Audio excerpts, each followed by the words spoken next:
കേരള ബ്ലാസ്റ്റേഴ്സിന്റെ Indian striker Ishan Pandit പുതിയ club അന്വേഷിക്കുന്നു എന്ന വാർത്തകൾ നേരത്തെ പുറത്തുവന്നതാണ്. താരത്തിന് 2025 വരെ ബ്ലാസ്റ്റേഴ്സിൽ കരാറുണ്ടെങ്കിലും ബ്ലാസ്റ്റേഴ്സിൽ പ്ലേയിങ് ടൈം കുറവായ താരം കൂടുതൽ അവസരം ലഭിക്കുന്ന ക്ലബ്ബിനെ അന്വേഷിക്കുന്നു എന്നുള്ളതായിരുന്നു റിപ്പോർട്ട്. ഇപ്പോഴിതാ പണ്ഡിതയുടെ കാര്യത്തിൽ ചില പുതിയ അപ്ഡേറ്റുകൾ കൂടി പുറത്തുവരികയാണ്. താരത്തിനായി ഐ ലീഗിൽ നിന്നും ചില ക്ലബ്ബുകൾ രംഗത്ത് വന്നതായാണ് റിപ്പോർട്ട്. ഐ ലീഗ് ക്ലബ്ബുകളായ ഇന്റർ കാശി, ഗോകുലം കേരള, ശ്രീനിധി ഡെക്കാൻ എന്നീ 3 ക്ലബ്ബുകളാണ് താരത്തിന് പ്ലേയിങ് ടൈം അവസരം വാഗ്ദാനം ചെയ്ത് രംഗത്ത് വന്നിരിക്കുന്നത്. എന്നാൽ ഐ ലീഗിലേക്ക് താരം പോവുമോ എന്നുള്ളതും കണ്ടറിയേണ്ടതുണ്ട്. താരം കൂടുതൽ പ്ലേയിങ് ടൈം ആഗ്രഹിക്കുന്നുവെങ്കിലും ISL ക്ലബ്ബുകൾ കൂടുതലായും വിദേശ സ്ട്രൈക്കർമാരെ ആശ്രയിക്കുന്നതിനാൽ ISLൽ താരത്തിന് അവസരം കുറവാണ്.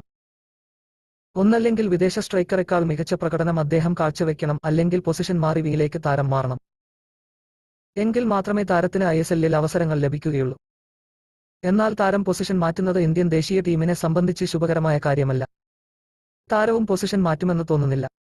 പക്ഷേ സ്ട്രൈക്കറായി കളിക്കണമെങ്കിൽ ഐ ലീഗിലേക്ക് മാറണമെന്നതാണ് വലിയ കടമ്പ.